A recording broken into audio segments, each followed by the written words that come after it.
நல்லது பண்றதுக்கு அரசியலுக்கு வாங்கடா, கொள்ளை அடிக்கிறது கொலை பண்றதுக்கு அரசியலுக்கு. ஆனா இப்போ விஜய் இன்னும் முதலமைச்சராக பதவி ஏற்றுக்கிறதுக்கு கூப்பிடாமல இருக்காங்க. அதை பத்தி இப்போ யாரா இருந்தாலும் பக்கத்து கட்சியும் சரி எந்த கட்சியும் சரி பகச்சிக்க கூடாது. யாராவது ஒருத்தராவது ஒரு கட்சியை வச்சிருக்கணும். இவர் ஸ்ட்ரெயிட்டா போறது தப்பு இல்லை. இவருக்கு எதுவும் தெரியாத போயிட்டு கூட இருக்கவங்க தூண்டி தூண்டி விட்டு இப்போ லாஸ்ட்ல அவர் அமைச்சர் இது சீட்ல உட்காராத மாதிரியா இருக்குல்ல. யாராவது ஒருத்தர் இருந்தாங்கன்னா இப்போ அவங்க கூட சேர்ந்து ஒரு கை கோர்த்து நேரம் சிஎம் ஆயிருக்கலாம். ஜெயிச்ச மறாநாள் 2 நாள் கழிச்சு இது சிஎம் ஆயிருக்கலாம். இது வரைக்கும் ஆவாத காரணம்னா கூட இருக்கிற செட்டால எதை கூப்பிட்டாலும் அவரு வச்சுக்கிறது அவரே தனியா வச்சுக்கிற ஆப்பு மாதிரி. அது என்னன்னு கேட்டீங்கன்னா திருமாவளவனும் சரி இப்ப காங்கிரஸையும் சேர்த்து வச்சிருக்காங்க. இவங்க எல்லாம் திடீர்னு என்ன நடக்கும் ஏன் நடக்கும் திடீர்னு ஆட்சியில உட்காந்த பேருக்கு வந்தாலும் ஆட்சிக்கு உடஞ்சிடும் வந்துருவாங்க. ஆட்சி உடையத்துக்கு என்ன வேணாலும் பிளான் பண்ணுவாங்க. ஏற்கனவே அம்மா கட்சி ஒண்ணு நடந்தது ஞாபகம் இருக்கா? அவர் நல்லா பண்ணுவாருன்னு தான் உண்மைதான். என்ன ஒண்ணு கூட உனக்கு உங்களுக்கு மைக் பிடிக்க தெரியுது, அவருக்கு கேமரா பிடிக்க தெரியுது. இது எனக்கு தெரியுமா? உங்க கூட இருந்தா தானே கத்துக்கணும். அதனால ஒருத்தர் கண்டிப்பா கூட இருக்கணும். ஒண்ணு இப்போதைக்கு பாத்தீங்கன்னா நல்லா செய்யறதுல இப்ப விஜய் வந்தாலும் எல்லாருக்கும் சந்தோஷம் தான். எடப்பாடியும் நல்லா செய்யவர் தான், யாரும் செய்யாது இல்ல. அவரு கூட இருந்தாருன்னா ஒன்னும் சேஃப்டியா இருக்கும், நல்லாவும் இருக்கும். சரிங்களா? ஒன்னும் இல்லை, அவர் போயிட்டு சிஎம்ல உட்காரணும் அப்படின்னா அந்த சில்லறை எல்லாம் தூக்கி போட்டு ஒரே ஆளா உட்கார வச்சா 44 சீட்டு. அது மெயினா இது மெயினா பலு மெயினா இல்ல தூக்க முடியாத தூக்குறது மெயினா இல்ல போய் அவர்கிட்ட கேட்கணும்ன்றீங்களா? ஒரே ஒரு போனை போட்டு இந்த மாதிரி நம்ம கூட்டணி வச்சுக்கலாமா அப்படின்னா கண்டிப்பா இறங்கிடுவாங்க. ஏன்னு கேட்டா அவர் நம்மளோட பெரிய ஆளு, சீனியர். அவர்கிட்ட நம்ம பேச தப்பே இல்லை. கரெக்டுங்களா? இப்ப எல்லார்கிட்டயும் 2 சீட்டை கேட்கறதோட ஒரே ஆளு உள்ள வந்தா 44 சீட் இல்ல, மொத்தமா தூக்குனா மாதிரி ஸ்ட்ராங்காவும் இருக்கும், நல்ல பலுவாவும் இருக்கும். யாரும் கேள்வி கேட்கவும் முடியாது, எதுவும் பண்ணவும் முடியாது. ஸ்ட்ரெயிட்டா போய் நான் சிஎம் உட்காரோம்னா உங்களுக்கு சாப்பிடவே தெரியாது. உங்களுக்கு ஊட்டி விட்டாதான் சாப்பிட தெரியும். யாராவது ஊட்டி விடணும். அப்போ உங்களுக்கு ஏதோ ஒரு சரிங்களா இபிஎஸ் கிட்ட தான் போய் ஆகணும்ன்றீங்க. இபிஎஸ் கிட்ட போனா தான் உங்களுக்கும் மதிப்பு. என்கிட்ட எதிர்கட்சி திமுக. இப்ப காங்கிரஸ் திடீர்னு அவங்க கிட்ட போய் சேர்ந்துருக்காங்களா? அதுன்னா இதோட காங்கிரஸ்க்கு எழுத்தடியும் முடிஞ்சிச்சு. இப்போ பாஜக தானே வேணாம். இப்ப இது காங்கிரஸ் கிட்டே சேர்க்க மாட்டாங்க. நீங்க நாள் பாருங்க. இப்ப விஜய்க்கு இது வேணும், அதிமுக வேணும்னா காங்கிரஸ் வெளியே போனதான் இவர் சேருவாரு. கரெக்டா? அவர் சேர்ந்த பேருக்கு ஒண்ணு காங்கிரஸ் யாருக்கிட்டையும் கூட்டணி இருக்காது, எதுவுமே நடக்காது, விளங்காது. ஏன்னு கேட்டா திமுக பேர் வச்சுதானே இப்ப இது காங்கிரஸ்ல ஓட்டு வந்தது. உண்மையாலுமே சொல்றேன், நல்லா பண்ணுவாரு. ஆனா சொல்றதுக்கு ஆள் வேணும். தானா எதுவும் பண்ண முடியாது. சொல்லி கொடுத்து ஆள் வேணும், நல்லதா சொல்லி கொடுத்துட்டு ஆள் வேணும். இப்ப இருக்கிறவங்க நல்லதெல்லாம் சொல்லி கொடுக்கல. சரியா? இன்னும் விஜய் முதலமைச்சர் பதவி ஏற்றுக்காரு. அதை பத்தி என்ன நினைக்கிறீங்க? விஜய்க்கு தானே ஓட்டு போட்டீங்க? ஆமா, நாங்க கட்சியில இருக்கிறவங்க. நாங்க சரி, அவர் கட்சியில இருக்கவங்க தானே. இன்னும் ஒரு முதலமைச்சராகவே ஆக மாட்டாம பண்ணிட்டு இருக்காங்களா? வேணும் தான் பண்ணுவாங்க. 2 கட்சி சேர்ந்து தானே பண்றாங்க. அதை என்ன பண்றாங்க? அவரு என்ன போய் எடுக்க வேண்டியது? எடுக்கணும். ஏன் தொகுதியை கொடுக்காம எம்எல்ஏ கொடுக்காம இருக்கிறாங்க? எதுக்கு அவருக்கு எம்எல்ஏ? அவர் முதலமைச்சர் ஆகிட்டா என்ன பண்ணுவாரு? எல்லாமே பண்ணுவாரு. என்ன பண்ணுவாரு? நீங்க எல்லாம் பண்ணுனாச்சு எல்லாம் ஓட்டு போட்டோம். பண்ணல ஏன் ஓட்டு போடுறோம்? முதலமைச்சர் ஆகிட்டு எல்லாம் பண்ணுவாருன்னு எல்லாம் கண்டிப்பா பண்ணுவார். நம்பிக்கையோட தான் பண்ணுவார். சரி, இப்போ இவங்க போற நிலைமை பார்த்தா திருப்பி இன்னொரு எலெக்ஷன் வர மாதிரி. ரீ எலெக்ஷன் வச்சா கண்டிப்பா ஃபர்ஸ்ட் எல்லா தொகுதியும் ஜெயிச்சு வந்துருவாரு. யாரு? விஜய் வருவார். அது எப்படி ஜெயிப்பாரு? கண்டிப்பா வருவார். ரீ எலெக்ஷன் வைங்க, கண்டிப்பா வைங்க. எத்தனை சீட்? ஏன்னா 1 லட்சம் பேர் நின்ட்டாங்களா ஓட்டு போடாத. 2 நாளைக்கு முன்னாடி போய் உட்காந்துருவாங்க ஊர்ல. எல்லா ஓட்டு கண்டிப்பா விழும். இந்த முறை தாறுமாறாங்க. இருக்கிற டெபாசிட் அவங்களுக்கு வராது. நல்ல முதலமைச்சர் ஆயிடுவாரு. கண்டிப்பா வருவார். ஒரு தொகுதி விடாத வருவார். மறுபடியும் கண்டிப்பா வரும். இப்ப 108னா அதுக்கு 118 அடிச்சு தூக்கி வந்து இருப்பார். சூப்பரா கண்டிப்பா வருவார். சால் பண்ணாலும் எல்லாரும் கட்சி மாறி வரணும். அவரே வரணும், ஒரே ஆளே வரக்கூடாது, எல்லாரும் வரணும். அதனால்தான் அவங்களுக்கு ஒரு இன்ட்ரெஸ்ட் வருவா. விஜய் இன்னும் ஏன் பதவி ஏற்றுக்காம இருக்காரு? என்ன நடக்குது? பார்த்தீங்கன்னா இந்த கூட்டணிலாம் எல்லாம் கரெக்டாக தான் வந்திருக்கு. இது பதவி பிரமாணம் கண்டிப்பாக செஞ்சு முடிக்கலாம். ஆளுங்கட்சியெல்லாம் மோடி பிரச்சனை ஆமாம், அவங்க கூட்டணி வச்சுன்னா கண்டிப்பாக கழிச்சிருவாங்க. விஜய் கண்டிப்பாக கழிச்சிருவாரு. ஆமாம், இவர் ஜேடிஎம்கே டிஎம்கேவும் கூட்டணி அப்படின்ட்டாங்கன்னா இவங்க கலைக்கிறதுக்கு ஏற்பாடு பண்ணுறாரு. அப்படிதான் பேசியிருக்காங்க. ஆமாம், அது தெரியல, இப்படி தான் சொல்லியிருக்காங்க. சரிங்களா? அதுதான் விஜய் பேசிட்டு இருக்கேன். விஜய் முதலமைச்சர் ஆகணும்னு நினைக்கிறீங்களா? கண்டிப்பாக ஆகணும்னு நினைக்கிறோம். நிறையா வந்து கஷ்டத்தை அனுபவிச்சிட்டோம். இந்த 70 ஆண்டு காலமாக ரொம்ப கஷ்டத்தை அனுபவிச்சிட்டோம். என்ன கஷ்டம் அனுபவிச்சீங்க? நல்லா தானே நாட்டில் எல்லாம் நல்லா இது வரலையுமே எங்கள் ஏரியாவிலேயே வந்து இது வரலையுமே 30 வருஷமாக வந்து மாற்றி ஓட்டு போட்டு தான் யாருன்னா செய்வாங்கன்னு சொல்லிட்டு கேப்டன் வரும்போது கேப்டன் செஞ்சோம், சீமான் வரும்போது சீமானுக்கு செஞ்சோம், மாற்றி போட்டு தான் இது வரலையுமே ஒரு அடிப்படை வசதி கூட பண்ண முடியாமல் இருக்காங்க. இப்போ விஜய் வந்தால் எல்லாம் செஞ்சு கண்டிப்பாக ஏதாவது ஒரு நல்லது நடக்கும். மெயினாக வந்து இந்த வாலிபல் வன்கொடுமை, கஞ்சா போதை பொருள், ரவுடிசம், இது கண்டிப்பாக சட்ட ஒழுங்கு கண்டிப்பாக நடக்கும். இது இருந்தாலே போதும். கண்டிப்பாக இது இருந்தால் போகிறோம், எல்லாமே தன்னால் நடந்துடும். இது ஒன்று நடந்ததுனால கண்டிப்பாக எல்லாமே வந்து சட்ட ஒழுங்குலாம் பக்கவாயிடும். கொடுக்க மாட்டாரு. எடப்பாடி வந்தால் கொடுக்க மாட்டான்னு சொல்லிட்டு எப்படி சொல்ல முடியும்? 2 பேர் ஆட்சி வேண்டாம்னு சொல்லி தான் மாற்றி போட்டுட்டு இருந்தாங்க எல்லாரையும். இப்போ புதுசாக வந்திருக்கான் சீமான் வந்து பண்ணியிருக்கலாம், நல்லபடியாக வந்து பண்ணியிருக்கலாம். இவர் வந்தவொடனே ஆதகத்தை மட்டும் கொட்டிட்டார். அவர் எதுவும் பேச முடியல. கண்டிப்பாக செய்வார் நம்பிக்கைன்னு ஆளுநர் வந்து கூப்பிடாமல இருக்காரு இவ்வளவு நேரம். பேசிக்கிட்டு தான் இருக்காங்க. இப்போ டெய்லியும் வந்துட்டு போயிட்டு இருக்காரு. 2 நாளாக வந்துட்டு போயிட்டு தான் இருக்காரு. கிண்டி ஆளுநர் மாளிகை வந்துட்டு போயிட்டு தான் இருக்காங்க. நம்மளுக்கு டீட்டெயிலாக அதை பற்றி உள்ளே போனாக்கா பேசினா பரவாயில்ல. சரி, திருப்பி எலெக்ஷன் வந்தால் யார் போடுறது? கண்டிப்பாக விஜய்க்கு தான். விஜய் தான். கண்டிப்பாக விஜய்க்கு தான். எத்தனை சீட் வருவார்? கண்டிப்பாக ஜெயிப்பார். 234 தொகுதியில் கண்டிப்பாக ஜெயிப்பார். கண்டிப்பாக ஜெயிப்பார். சான்ஸ் கொடுத்தா நல்லா இருக்கும், அவ்வளவுதான். நீ இன்னொரு வாய்ப்பு கொடுத்தா விஜய் இப்போ இன்னும் முதலமைச்சர் ஆகல. விஜய் முதலமைச்சர் ஆனால் நல்லா இருக்குமா? அவர் வந்தாருன்னா நாடு நல்லா இருக்கும், அவ்வளவுதான். எப்படி சொல்றீங்க? இன்னும் என்ன பண்ணாருன்னே தெரியல. என்ன பண்ணார்ல, புதுசா ஒருத்தவங்க வந்தாதானே என்ன பண்றாங்கன்னு தெரியும், வாய்ப்பு கொடுத்தாதானே என்ன பண்றாங்கன்னு தெரியும். இப்போ யார் வாய்ப்பு கொடுக்கலன்னு நினைக்கிறீங்க? ஆளுநர் கொடுக்கலன்னு நினைக்கிறோம். சொல்றீங்க. ஆமா. விஜய் வந்தா ஃபர்ஸ்ட் என்னென்ன பண்ணுவேன்னு சொல்லியிருக்காரு. அவர் எது பண்ணாலும் நல்ல விஷயம் தான், அவர் வந்தா நல்லா இருக்கும், அவ்வளவுதான். சப்போஸ் திருப்பி ரீ எலெக்ஷன் நடந்தா யார்? ரீஎலெக்ஷன் பண்றது வேஸ்ட்டுன்னு தான் நான் சொல்றேன். திருப்பி வச்சாங்கன்னா யார்? திருப்பி வந்தாலும் அவர் தான் வருவார், அதுதான் சொல்றேன். அவர் வந்தா விஜய்க்கு தான் வாய்ப்பு கொடுக்கணும், அவ்வளவுதான். மக்கள் வாய்ப்பு கொடுத்துறாங்க. ஆளுநரும் முதலமைச்சர் முதலமைச்சர் ஆகிறதுக்கு வாய்ப்பு தரணும், நல்லா இருக்கும். வாய்ப்பு கொடுத்தா தான் நல்லா இருக்கும்ண்ணா. வாய்ப்பு கொடுத்து பார்த்தா தான் அவங்க வந்து என்ன செய்கிறாருன்றது தெரியும். செய்யாதே வாய்ப்புனா எப்படி இது பண்ண முடியும்? இல்ல என்னென்ன செய்வாருன்ட்டு அதுதான்ப்பா, கொடுத்தா தானப்பா செய்யறதுக்கு. கொடுக்காதே நம்ம எதுவுமே சொல்ல முடியாதுல்ல. அவர் வந்து நின்று ஆட்சி இது பண்ணால் தான் தெரியும். இல்ல அவர் கம்மியா சீட்டு வாங்கியிருக்காரு, அதனால ஆளுநர் வந்து அவரை கூப்பிடல. கம்மியாக சீட் வாங்கினாலும் இப்போ முன்னாடி இருந்தவங்களோட அதிகமாக தானே இருக்காரு. கம்மியாக ஒன்றும் இல்லைல்ல, அதிகமாக தானே இருக்காரு. அவருக்கு இன்னும் கொஞ்சம் வாய்ப்பு கொடுத்தா நான் இன்னும் அதிகமாக வாங்குவார், அவ்வளோதான். வேற ஒன்றும் இல்லை. இப்போ 2 நாளுக்கு வந்து காங்கிரஸும் போய் அங்கே போய் சேர்ந்துருக்கு. வேற யாரும் இன்னும் போனாங்கன்னாக்கா அவங்களுக்கு இன்னும் வெற்றி வாய்ப்பு. திருமாவளவன்லாம் போய் சேர்ந்தாங்கன்னா நல்லா இருக்கும். திருமாவளவன்னாக்கா திமுக ஓட்டு தான் அவர்கிட்ட வாங்க. அவங்க சேர்ந்தா நல்லா இருக்கும்ன்றேன். அவருக்கு ஆதரவாக இருக்கும் விஜய்க்கு. பார்க்குறீங்களா? ஆமாம் பார்க்குறேன் சார். என்னென்ன இது அரசியல் குளறுபடியா இருக்கு? எப்படி அரசியல் நம்ம ஸ்டாலின் நல்லா தான் பண்ணார், சூப்பராக பண்ணார். அப்புறம் ஆனால் இன்னும் டீப் போகணுன்னா விஜய் அதோட டீப்பாக போகணும். டீப் பண்ணா இன்னும் நல்லது பண்ணும். இன்னும் நல்லதாக பண்ணோம். அரசாங்கத்தில் ஹாஸ்பிட்டல் எல்லாம் நல்லா பண்ணோம். இன்னும் மருத்துவமனைலாம் அவர் பண்ணுவாரா? அவர் பண்ணோன்னு நினைக்கிறேன் நான். ஆனால் திமுக கூட சேரணும். திமுக கூட சார். ஆமாம். திமுக தீய சக்தின்னு சொன்னாரு, அவரு கூட இல்லை அவர் சேர்ந்த பிஜேபி வந்தால் நல்லா இருக்காது. பிஜேபி கூட சேர்ந்தாக்கா பிஜேபி ஓகேண்ணா. திமுக ஒரு தீய சக்தின்னு சொன்னாரு, அவரு கூட போய் எப்படி சேருவாரு? சேரலாம் சார். ஏன் சார் காங்கிரஸே போலியா? அவர் நல்லது செய்யணும்னு நினச்சாக்கா, தமிழ்நாடுக்கு நல்லது செய்யணும்னு நினச்சாக்கா திமுக கூட போகணும்.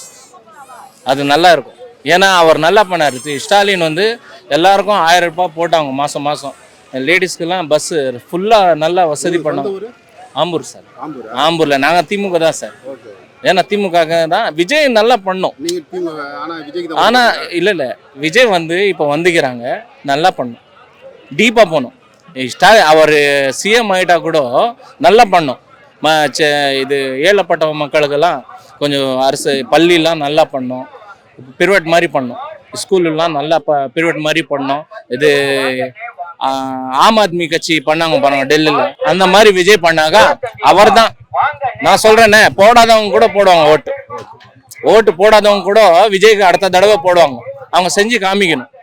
ஆனால் கூட்டணி பிஜேபி கூட இருக்கக்கூடாது சார், சொல்லிட்டேன் பாருங்க. பிஜேபி கூட இருந்தாக்கா யாரும் இது பண்ண மாட்டாங்க. திமுக கிட்ட பேசலாம், ஸ்டாலின் சார் கிட்ட பேசலாம். ஏன்னா 6 மாதம் அவர் டைம் கொடுத்துக்கிறாரு இல்லை, அவர்கிட்ட பேசலாம். அவர் நல்ல மனுஷன், நல்லா பண்ணுறாரு. ஜெயலலிதா அம்மா கூட நல்லா பண்ணும்போதே அவர் போயிட்டாரு. இவர் வந்துக்கிறாரு, நல்லது தான். ஒரு ஆக்டர் வர்றது தப்பு இல்லை, நல்லது செய்யணும்னு வந்துக்கிறாரு. காசுக்கெல்லாம் ஆசைப்பட மாட்டார் விஜய். பட் வந்து மக்களுக்கு நல்லா பண்ணுறதுக்கு வந்துக்கிறாரு, நல்லா பண்ணுவாங்கன்னு நினைக்கிறேன். இன்னும் முதலமைச்சர் ஆகாமல இருக்காரு. கஷ்டம் தானே ஆகிறதுக்கு. இப்போதைக்கு அவங்க பெரும்பான்மை இல்லை. அவருக்கு 107 இடம் தான் அவங்களுக்கு வந்துக்குது. இவங்க முதல்ல ஏடிஎம் கூட கூட்டணி போயிருந்தா ஓகே, 5 வருஷம் கண்டிப்பாக ஆண்டுக்கலாம்.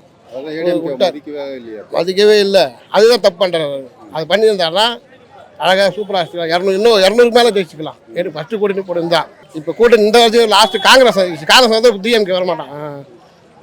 காங்கிரஸ் வந்துச்சுன்னா ஏடிஎம்கே வராது. ஏன்னா அவங்க பிஜேபி கூட இருக்கிறாங்க. காங்கிரஸ் தான் 5 சீட்டு வந்துடவே நின்றுட்டாங்க. சரி, இப்போ திருமாவளவன் இவங்க கம்யூனிஸ்ட்லாம் போனாங்க, அவங்க வரத்துக்கு வாய்ப்பு இருக்குது. இருந்தாலும் இழுபறி தான். அவர் ஆட்சி வந்து தொடர்ந்து நடத்த முடியாது. சரி, திரும்பவும் அப்படியே இது இழுபறியாக போயிட்டு இன்னொரு எலெக்ஷன் வருது அப்படின்ற பட்சத்தில் யார் விஜய் தான் ஜெயிப்பாரா? அதுக்கு தான் ஜெயிக்கலாம் வாய்ப்பு உண்டு. திருப்பி அப்படியே திருப்பி ரீ எலெக்ஷன் போட்டாங்கன்னா கொஞ்சம் அதிகமாக அடிப்பார். அது எப்படி அதிகமாக இருக்காது? ஜனங்க எங்கே பொல்லன்னு எல்லாம் ஜனங்க அதுதான் ஓட்டு போட்டுக்கிறாங்க. டிவி கேட்க தான் ஜனங்க ஓட்டு அதிகமாக போட்டுக்கிறாங்க.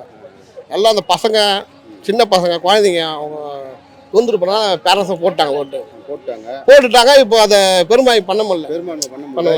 இப்போ வந்து இதனால எல்லாமே மாநிலத்தினுடைய வளர்ச்சியே வந்து பாதிக்கப்படுது. கண்டிப்பா. இப்போ அடுத்து என்ன பண்ணணும்னு நினைக்கிறீங்க? இப்போ விஜய் வந்து ஒன்று அவர் பிஜேபி கூட போய் கேட்டுட்டு சரண்டர் ஆகிட்டாருன்னா ஏடிஎம் கூட. அப்போ திமுக அதிமுக மாதிரி தான் இவரும் சரண்டர் ஆகிறார். அது பண்ணி தான் அவன் எலெக்ஷன் தான் ஓட்டுனாவே பண்ணி தான் அவன். இவரு பெரும்பாலானவே ஜெயிச்சிருந்தா கூட பிஜேபி வந்து இல்லைங்க தீய சக்தின்னு சொல்லிட்டாரு. அதுதான் அவர் தீய சக்தி. பிஜேபி இவரு 6 சிலிண்டர் இலவசம் சொல்லிட்டாரு.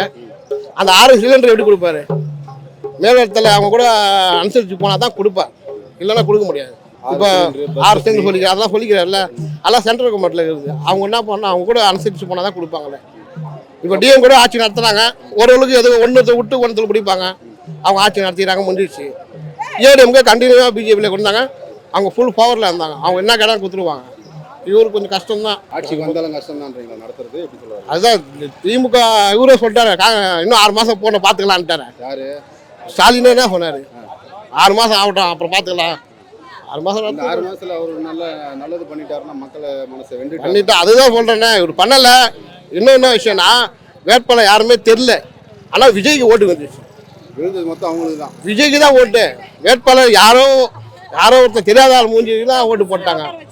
ஆனால் ஜனங்கள் என்னத்தம்மா யாரும் வேட்பாளர் பார்க்கல. விஜய் மூஞ்சிக்கு ஓட்டு ஃபுல்லாக வாரி தள்ளிட்டாங்க. அதுதான் ஓட்டு, மற்றபடி வர முடியல. இன்னும் முதலமைச்சர் ஆவார் அடுத்த முறை எலெக்ஷனில் சப்போஸ் வந்து நின்னாருன்னா? கண்டிப்பாக நிற்ப வாய்ப்பு இருக்குதுண்ணா. எப்படி சொல்கிறது, மாற்றம் கண்டிப்பாக எல்லா பெண்களுக்கும் தேவை. பாதுகாப்பு தேவை. இந்த கஞ்சா இதெல்லாம் ஒழிக்கணும் கண்டிப்பாக. அதேமாரி இந்த சரக்கும் கொஞ்சம் வாங்கி சாப்போம். இப்போ ஸ்டாலின் இதுக்கு முன்னாடி அவரும் நல்லது தானே பண்ணியிருக்காரு. அவரை நல்லதான் பண்ணியிருக்காரு. ஆனால் அவர் வந்து பெண்களுக்கு பாதுகாப்பு இல்லை. கஞ்சா ஒழிப்பு, ஒயின் ஷாப்பு, அப்படி டிரான்ஸ்பார்க்லாம் மூடனா எல்லா வீட்டு குடும்பமும் நல்லா இருக்கும். சிஎம் சீட்டு கண்டிப்பா கிடைக்கும். கிடைக்காத மாற்றம் எல்லாருமே எதிர்பார்க்கறாங்க. கண்டிப்பா மாற்றம் கண்டிப்பா தேவை. சூழ்ச்சி பண்ணிட்டு இருக்காங்க சொல்றாங்க. 2 பேரும் திருப்பி இவர் வந்து அதிமுக ஆட்சி அமைக்கிறதுக்கு திருப்பி நான் சப்போர்ட் பண்றேன், நீ சப்போர்ட் பண்றேன்னு சொல்றாங்க. ஆமாண்ணா. இப்ப திருப்பி இவர் இபிஎஸ் முதலமைச்சரா உட்கார்ந்தா என்ன பண்ணுவீங்க? அதெல்லாம் முடியாது. நானா எங்க தளபதி தான் உட்காருவாரு. நாங்க வாய்ப்பு கண்டிப்பா கொடுப்போம். எங்க தளபதி தான் உட்காரணும், வேற யாரும் உட்கார கூடாது. இந்த ஒரு வாய்ப்பு கொடுத்தானா அடிச்சுக்க ஆள் யாருமே இல்லைண்ணா. அடுத்த முறை எலெக்ஷன் வந்து எத்தனை சீட் ஜெயிப்பாரு? சப்போஸ் திருப்பி எலெக்ஷன் நடந்தா திருப்பி எத்தனை தொகுதி சொல்றது? 34 தொகுதி இருக்கு இல்லையா? ஆமாண்ணா. இப்போ வந்து 108 ஜெயிச்சிருக்காரு. ஆமாண்ணா. எலெக்ஷன் வருதுன்னா எத்தனை சீட் ஜெயிக்கிறதுக்கு வாய்ப்பு இருக்கு? இன்னொரு கூட எக்ஸ்ட்ரா ஒரு 18 எக்ஸ்ட்ரா கண்டிப்பா அடிப்பாருண்ணா. தொகுதி இதோட கொஞ்சம் 10 எக்ஸ்ட்ரா அடிக்க வாய்ப்பு இருக்குதுண்ணா கண்டிப்பா. தளபதி ஆட்சி தான். ஆமா, கண்டிப்பா தளபதி தானா. நம்ம தளபதி தான். நம்ம டிவிக்கே தான். விஜய் வந்து முதலமைச்சரா பொறுப்பேற்றுக்காகவே இருக்காரு. இதுக்கு என்ன காரணம்னு நினைக்கிறீங்க? பொறுப்பு ஏத்துக்கலன்னா அதான் கூட்டணி வந்து சரியா இல்லாதனால அவர் கொஞ்சம் இதுல இருக்காரு. கூட்டணி சேர்ந்துரும், என்ன எப்படியாச்சும் சேர்த்துரும். இப்போ திருமாவளவனோ இல்லை கம்யூனிஸ்டா வந்தாங்கன்னு வச்சுக்கோங்களேன், அதுலேயும் திமுக ஓட்டு இருக்குல்ல, அதை வச்சு திருப்பி ஆட்சி அமைக்கிறது அவர் விஷயமா இருக்காரு. அப்படி இல்லைங்க. இப்போ அரசியல் தான், எப்படி சொல்ல முடியாது. ஏன்னா இப்போ மெஜாரிட்டி அவர் தான் இருக்காரு. அதனால அவர் கூட போய் அவர் ஆட்சி அமைக்கிறது தான் நல்லது. ஏன்னா இப்போ நடுநிலையில் இருக்கும் தமிழ்நாடு. ஏதோ கயிறு மேலே நடந்த மாதிரி இருக்கும். இப்போ இப்படி விழுவோமா அப்படி விழுவோமான்னு அது இல்லாமல் அவர்கிட்ட கொடுக்கலாமே. இவர் விஜய்க்கு வந்து ஆதரவு கொடுக்கணும். ஆமாம், அடிச்சு அவர் பண்ணுவாருன்னு நினைக்கிறதுன்னு எதுவும் சொல்ல முடியாது. அவர் வந்து என்ன பண்றாரு பார்ப்போம். ஃபர்ஸ்ட் எல்லாரும் எதுவுமே சொல்ல முடியாது, எடுத்த உடனே சொல்ல முடியாது. அவர் வந்து என்ன பண்ண போறாரு, என்ன செய்ய போறாரு, அவருக்கு மட்டும்தான் தெரியும். அவர் நிறைய வாக்குறுதியெல்லாம் கொடுத்துருக்காரு. சொன்னது அதிகமாலாம் செய்ய முடியாது, சொன்னதே அதிகம்தான். அதனால வந்து அது எப்படி செய்யறாரு, எப்படி எடுத்துறாரு. ஏன்னா புது ஆள் அவரு, அரசியல் அனுபவம் கிடையாது. அந்த அனுபவத்தை வந்து கத்துக்கலாம். இப்போ நீங்க இருக்கீங்க, இவர் இருக்காரு, பக்கத்துல 4 பேர் இருக்கும்போது 4 பேர் ஒருத்தர் சொல்லிருது இல்லையா, எதுக்காக அனுபவமான ஒரு அரசியல்வாதிகளும் உள்ள சேர்ந்து வச்சிருக்காருல்ல. அப்படி எல்லாம் கிடையாது. என்ன கேம் ஆனாலும் விஜய் கண்டிப்பா வருவார். அவரு ஆமா வருவாரு. பின்ன என்ன பண்ற, ரசிகர்கள் இருக்காங்க சார் அவருக்கு. ஒரு கட்டத்துல திருப்பியும் மீண்டும் எலெக்ஷன் வருது அப்படின்ற பட்சத்துல அவரோட ரோல் எப்படி இருக்கும்? அது நம்ம இவர் சொன்ன மாதிரி தான். அதாவது இவர் வந்து மறுபடியும் எலெக்ஷன் வந்தா இதோட அதிகமான ஓட்டு வரும் அப்படின்னு நான் நினைக்கிறேன். ஏன்னா இதை வந்து அவருக்கு வந்து அடிமேல் அடி உள்ள இப்போ என்ன பாவம் ஒரு பரிதாபம் வருது அவர் மேல மக்களுக்கு. ஆமா, மக்கள் பரிதாபம் ஏன் இந்த மாதிரி அவாய்ட் பண்றாங்க? ஒரு தப்பு செய்யாதன்னு சொன்னா அதை செய்வாங்க, புரியுது? அது மாதிரி வந்து இப்போ மறுபடியும் ஒரு எலெக்ஷன் வச்சா அவர்கிட்ட ஓட்டு நிறைய உள்ள அவருக்கு. ஏன்னா இதுக்கு வந்து இதுலயும் வந்து வாய்ப்பு இல்லைன்னு சொல்லிட்டு இருந்தாங்க. கடைசியில பார்த்தா அவர் தான் வந்து ஃபர்ஸ்ட்ல நிக்கிறாரு. அதனால மாற்று கருத்து கிடையாது. அப்படிலாம் கிடையாது. யாரு கட்சியில வராங்களோ அவங்க சிறப்பா பண்ணா அவங்களுக்கு பேரு. இப்போ இது டிஎம்கே பண்ணிச்சு, அவங்க பண்ணாரு, அவருக்கு சிறப்பா பேர் வந்துச்சு. அப்புறம் வந்து இவர் வராரு, இவரும் பண்ணிட்டோம், இவருக்கும் அது விட நல்ல பேர் வாங்கினா நெக்ஸ்ட் டைம் அவர் வர போறாரு.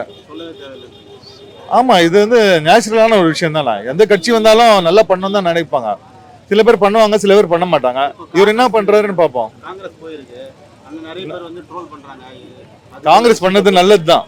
ஏன்னா வந்து தமிழ்நாட்டில் வந்து மதர் சார்பு கட்சி வரக்கூடாது. அது வந்து ஷார்ப்பா இருக்கும். ஏன்னா இந்து முஸ்லீம்லாம் வாழ்ற வந்து தமிழ்நாட்டில் தான் வந்து அண்ணன் தம்பிங்க மாதிரி ஒற்றுமையா இருக்காங்க இந்து முஸ்லீம். இதை வந்து உடைக்கணும்ன்றது பாஜக. இது தமிழ்நாட்டில் வந்து நடக்கக்கூடாதுன்னு சொல்லிட்டு நாங்கள் வரவேற்கிறோம். இப்போ காங்கிரஸ் வந்து இது உள்ள வந்தது நாங்கள் வரவேற்கிறோம். இல்ல பாஜக அவாய்ட் பண்ணாலும் மத்தியில் அவங்க தான் இருக்காங்க. நாளைக்கு ஏதாவது ஒரு நலத்திட்டம்னா அவங்க கிட்ட தான் போய் நிற்கணும். இல்லைங்க, நான் ஒரு எக்ஸ்பீரியன்ஸ் சொல்லட்டுங்களா? இப்போ ஜெயலலிதா இருந்தாங்க அம்மையார், அவங்க என்ன பண்ணாங்க? அவங்கள நம்பி இருந்தாங்க. நீ கொடுக்கலன்னா போடா, நான் கொடுப்பேன்டா அப்படின்னு சொல்லி அவங்க பண்ணாங்க. அதான் டேலண்டட் எக்ஸ்பீரியன்ஸ் கை.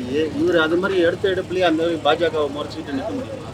இல்ல கொஞ்சம் கொஞ்சமாக தான் பண்ண முடியும். உடனே போய் உங்ககிட்ட சண்டை போட முடியுமா? உங்க வீக்னஸ்னா தெரிஞ்சுக்கிட்டு நீங்க எப்படிப்பட்ட ஆளு அதெல்லாம் பழகணும்ல. சரி, நீ இப்படி போனா இப்படி அரசியல்ல தெரியல, கேம் நிறைய இருக்கு. உங்களை எப்படி நான் வந்து ஆஃப் பண்ணணும்னு ஒரு விஷயமா இருக்கும், நீங்க என்ன ஆஃப் பண்றதுக்கு ஒரு விஷயம் இருக்கும். அதை பார்த்து தான் அவங்க பண்ணுவாங்க, புரியுதுங்களா? அதனால வந்து எக்ஸ்பீரியன்ஸ்ன்றது ஃபர்ஸ்ட். ஆனா வித்தவுட் எக்ஸ்பீரியன்ஸ் வர்றது அதோட கஷ்டம். பட் எல்லாமே கூட்டணி எல்லாமே வராங்கல்ல. இப்போ எல்லா அரசியல் தலைவரும் வச்சு தான் அவங்க பேச போறோம். ஒரு முடிவு எடுத்தா ஒரு எல்லாரும் சேர்த்து தான் பண்ணோம். உடனே அவரே வந்து டிசைட் பண்ண மாட்டாரு விஜய். அவரு தான் அதெல்லாம் கவனமா இருப்பாரு அவரு. ஏன்னா இதுல வந்து இவ்வளோ கஷ்டப்பட்டு இந்த அளவுக்கு ஃபர்ஸ்ட் டைமே இவ்வளோ வாங்குறது எவனுமே கிடையாது. ஃபர்ஸ்ட் தலைவர், எங்க தலைவர் வாங்கிற புரட்சி தலைவர், அவரை மாதிரி வாங்கியிருக்காரு அப்படின்னு சொல்ல முடியும். அவ்வளோதாங்க. நன்றி, வணக்கம். என்னென்ன தடங்கள் இருக்கு?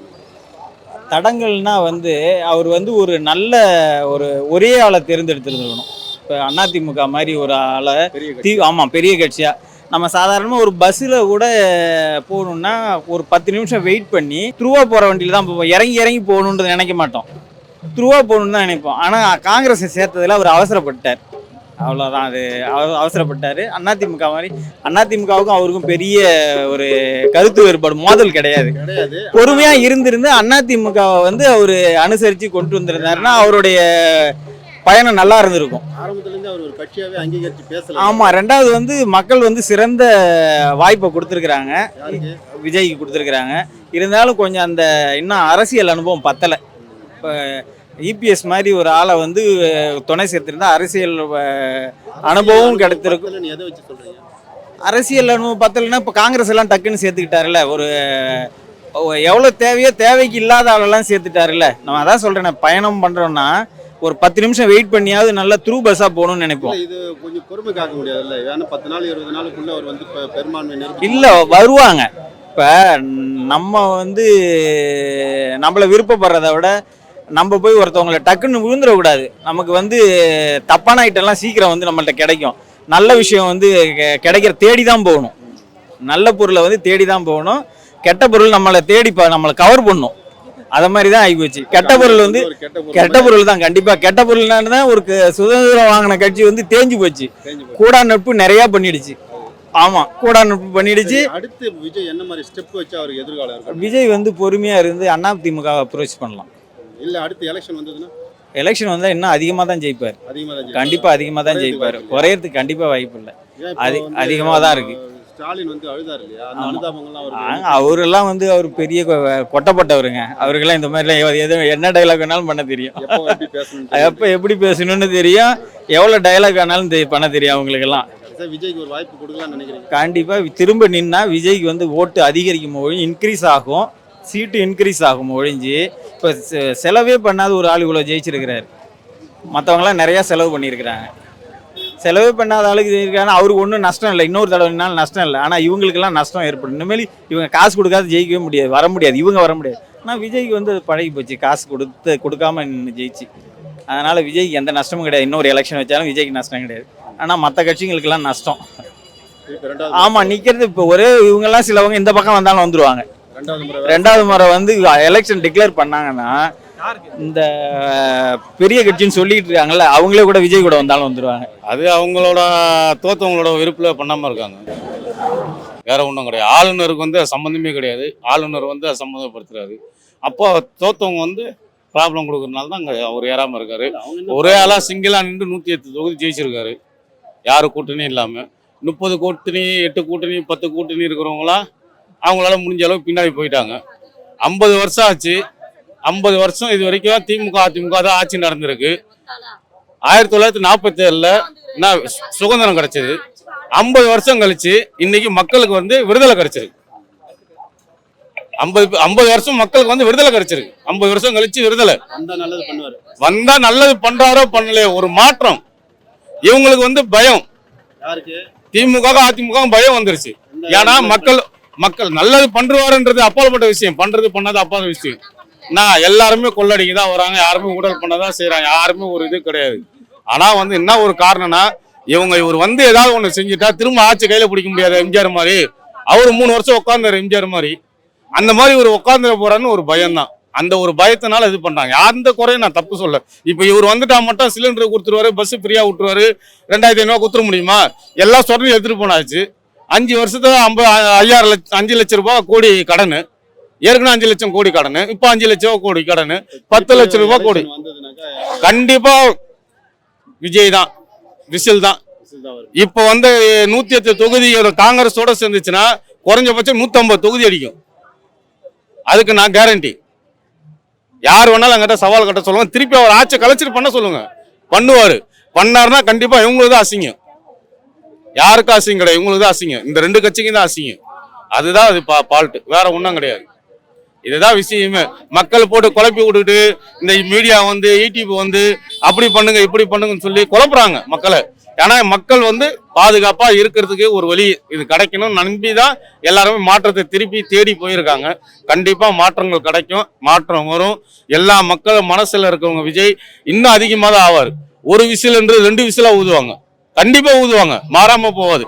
நான் அதிமுக திமுக 2த்துக்கு ஓட்டு போட்டவன் தான், வேற எந்த கட்சிக்கு நான் ஓட்டு போட்டு கிடையாது. நான் 4-5 வாட்டி தான் போட்டிருக்கேன் ஓட்டு. எனக்கு நீங்க 51-52 வயசு ஆகுது. நான் 2-3 வாட்டி குறைஞ்சபட்சம் 4-5 வாட்டியாவது போட்டிருப்பேன் ஓட்டு. ஆனா இதுதான் நடக்கும். இது மக்கள் மனசுல இருக்குதுன்னு எல்லாருக்குமே தெரியும், அது அவங்களுக்கே தெரியும், அரசியல்வாதிக்கே தெரியும் இது. ஆனா எதா இருந்தாலும் புள்ளைய ஆட்டி கிள்ளி விட்டு அடுத்தவங்களை துட்டில ஆட்ட சொல்றாங்க, அவ்வளவுதான். இதுதான் விஷயம். இது கண்டிப்பா வந்து விஜய் தைரியமா அவர் பண்ணலாம், ஒண்ணுமே தப்பே கிடையாது. ஒரு விசிலுக்கு 2 விசில் வரும், ஊதுவாங்க, நல்லா ஊதுவாங்க. இப்ப ஃபர்ஸ்ட் அவர் சொன்னாரு விசில ஊது செவரில் அரைஞ்ச மாதிரி அப்படின்னாருல. 2 பக்கம் ஏசுக்கு ஆண்டு சொல்லுவார், ஒரு கண்ணத்தை கட்டினா மறு கண்ணுன்னு. கண்டிப்பா காட்டுவாங்க 2 கண்ணத்தையும். அதனால பயப்பட தேவையில்ல, அவரு கலங்க தேவையில்ல. மக்கள் எல்லாமே சப்போர்ட் அவருக்கு தான், ஊதுதான் விசில்.